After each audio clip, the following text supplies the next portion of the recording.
This question is from Mr. Lalit, who says, how much is the investment required for a 10 plus 2 school? See, the investment in any school starts with first understanding how much fees you can charge, because if there's a good paying potentially, of course, then that means parents have high expectations and your investment in infrastructure would be higher. If, however, you're in a rural location where parents can't pay much, then you have to make the economics work at a very low cost as well. So it depends on, but basically, see, the land cost you would know in your area, so that's not something I can comment on. The second part is the cost of building and infrastructure. Typically, for a 10 plus 2 school, you should build about 15,000 square feet. That's what I ideally recommend. That's good for about 300, 350 kids. And the cost of construction varies from cost of construction plus interiors I've seen vary from 1000 rupees to 3000 rupees a square feet for the high end schools. I'm setting up a school in Gurgaon.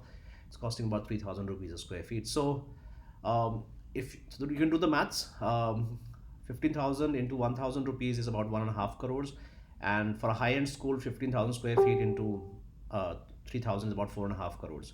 So that's the cost of infrastructure you can consider, and out of which you should be able to get bank financing for about 75% of that amount, or maybe two-thirds as well, depending on your credit history, depending on your income tax, depending on the value of the land that you're mortgaging.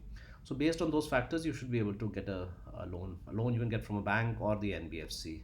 So considering that you can get an investment of 75% of that. So if the cost of infrastructure basic is about 1.5 crores, so that means about 1 crore you should be able to get from the bank. 50 lakhs you should have in your pocket for infrastructure, and keep about 50 lakh rupees for your initial problem times, because there will be times where the admissions are not going to go as per your expectation. You're not going to reach break even from the day one.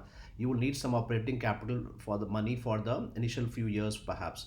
So keep about 150 lakh rupees. So what if you don't have, I mean, 1 crore rupees cash in your account, please don't open a 10 plus 2 school. So I hope I've answered that question. There is no upper limit. Of course, you can set up a school with a 30, 40 crore rupees investment as well, make it everything high end. And there are schools coming up with even higher investments in that. So, but basically, less than a crore rupees, you should not enter a 10 plus 2 school. No matter how much passion you have, unfortunately, that's the reality of a 10 plus 2 school today. That money is very, very important. It is a capital intensive project. Anything less than this, make a preschool, make five play schools, make a primary school, make three primary schools, but a 10 plus 2 school only when you have the required capital. I've seen many entrepreneurs jump into this sector with 20, 30 lakh rupees investment, and after some time they don't have money to pay the salaries, and it just becomes a complete mess. So they default on their bank loans. As a result, banks sometimes don't give loans to some, and some banks have refused to give loans to for new schools just because people have made these mistakes. So that's why I'm trying to help you make this video. If you have any more questions, write them in the comments below. I'll try and answer them to the best of my abilities. Don't forget to subscribe if you've not done so far, and press on the bell icon as well. I hope I have able to answer that question about investment in 10 plus 2 school. If you have anything that you want to know, anything that's not clear, please ask me. I'll try my best to answer to the best of my abilities. Good luck in your school project.